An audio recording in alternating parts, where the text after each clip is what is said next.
Hello friends and welcome to my channel. This is the first video of a trilogy of videos about Puglia or Apulia, a gorgeous province in the south of Italy. This part is going to be about Lecce, Specchia and Gallipoli. The next part is going to be all about Matera, although technically Matera is located in another province called Basilicata.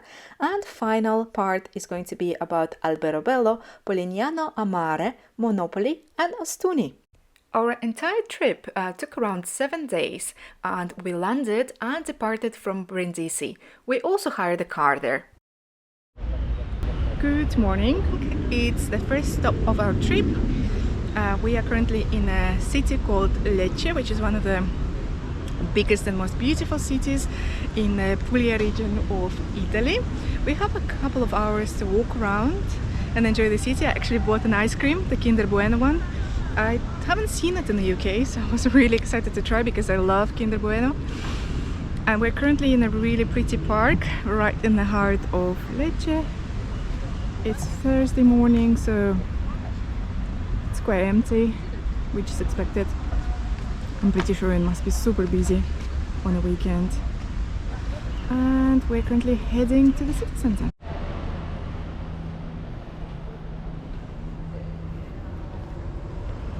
Beautiful. Reminds me of the Snota in Sicily.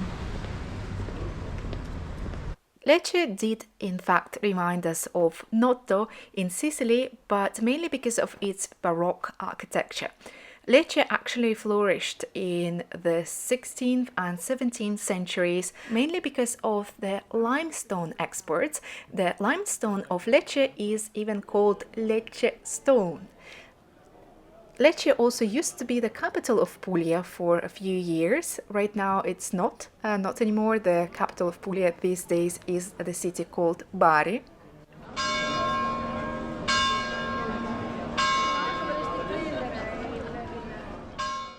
As you can already see, Lecce is actually a very beautiful city, and because of that it has the nickname Florence of the South. Although, in my opinion, it doesn't resemble Florence too much. It is actually a little bit more similar to Noto in Sicily, as I said, because of the architectural style. Lecce is actually an ancient city. It was founded by the king of Salento, then it was dominated by Romans, and you can actually see a lot of Roman ruins in the heart of the city, like these ones, for example. While Lecce was of course flourishing during the Roman times, it declined after the fall of the Roman Empire, but then started flourishing again when the Normans arrived in year 1000. They also started building a lot of impressive constructions like convents. In the 15th and 16th centuries, there was actually a war between Spanish and French over the kingdom of Naples, and when the Spanish eventually won, they established a base in Lecce and built a castle with really strong city walls. Lecce was actually a base, a fortress that was in a very strategic location, relatively close to the east and the Ottoman Empire the Spanish were fighting against at this time. Lecce is a wonderful city and there are plenty of things to do. If you only have a few hours to spend in Lecce, I recommend just wandering around and exploring the most beautiful streets of the city. If you can spend more time in Lecce, then you can do a bit of sightseeing and visit one of the palaces or churches of Lecce. But in any case, I definitely recommend sitting down and eating something in the city. Lecce is considered to be one of the gastronomy capitals of Italy. It has really good cuisine. There are a few dishes that are considered native to Lecce, like pasta or ricette, for example, one of my favorite pastas actually. And there are some other dishes like puccia, which is a little bit of a sandwich with a big mozzarella inside. It tastes absolutely glorious. But then there are also rustico leccese, which is a savory street food pastry snack. Next, we drove for about 40 minutes down to the south to a place called Porto Miggiano beach. It was not actually a proper beach, it was more of a natural cove, but it was really hot that day, and we were looking for a place to dip and maybe spend half an hour in to just swim and enjoy the sea. And we found this place on Google Maps, and it looked absolutely beautiful. Just look at the color of the water. It was a little bit difficult to enter the water because it wasn't really a beach. There were actually just large stones and smaller stones where people were sitting, but look at how crystal clear the water was, and there were plenty of fishes. There were small fishes, larger fishes as well, and a really beautiful cave. The water temperature was actually on a cooler side, which was a little bit surprising for the middle of September, especially because it was much warmer in Gallipoli. So we had to move all the time inside the water. And it's also worth mentioning, in case you're wondering, there is a large parking lot just outside the beach where you can park your car and leave it for a couple of hours. After visiting Porto Miggiano beach, we drove for another half an hour, and on the way we saw some really incredible landscapes. They looked surreal. It didn't resemble the rest of Italy at all, maybe because the climate here is a little bit more dry and arid.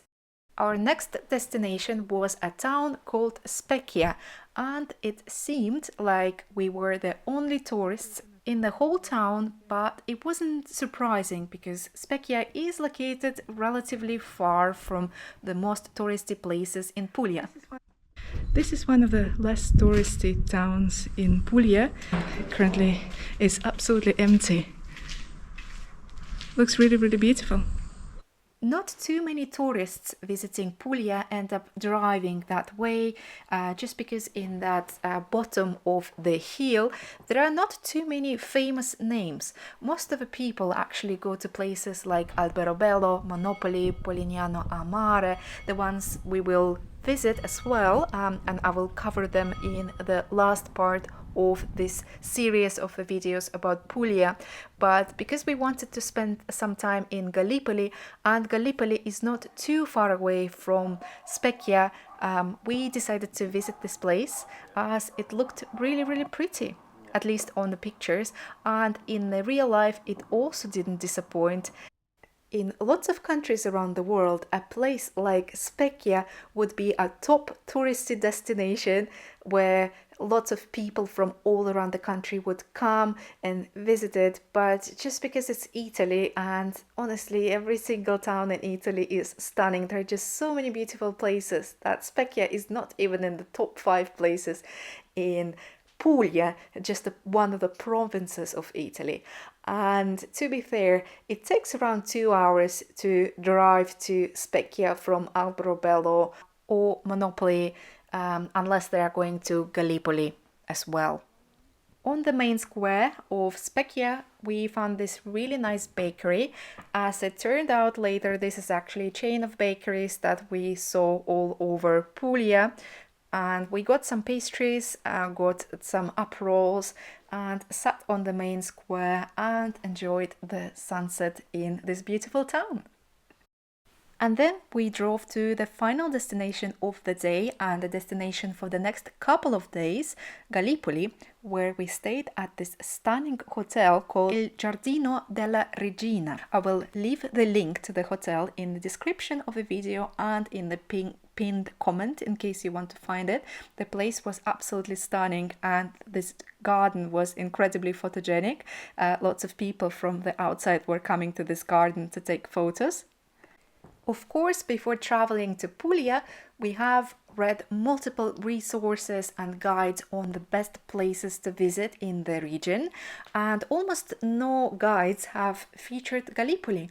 And since we booked Gallipoli for 3 nights because we thought it's a good place to work remotely and have good access to the beach, it was actually also way more affordable than other places in Puglia.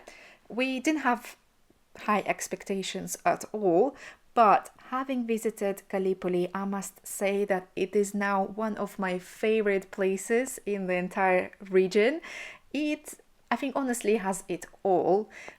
It has beautiful beaches right in the heart of the old town. It's a very charming, very beautiful town surrounded by old city walls.